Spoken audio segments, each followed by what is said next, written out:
નદી કાંઠે ભાઈ કાંસા પકડવા આવી ગયા છે માણસો. જોવો તમે એક કાંસું પકડ્યું છે.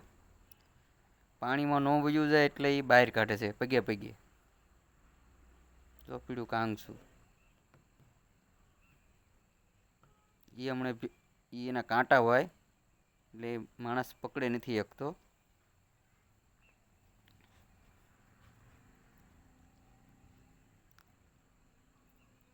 આ કાંસાને પછી એવડે લોકો શાક બનાવશે.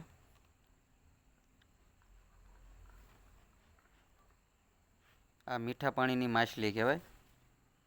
તમારી બાજુ હું કે એ કોમેન્ટ કરજો.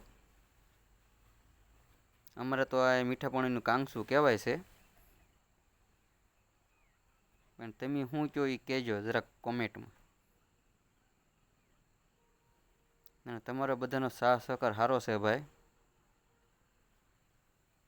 લાઈક કરજો, શેર કરજો અને આવો નવો સપોર્ટ આપતા રહેજો.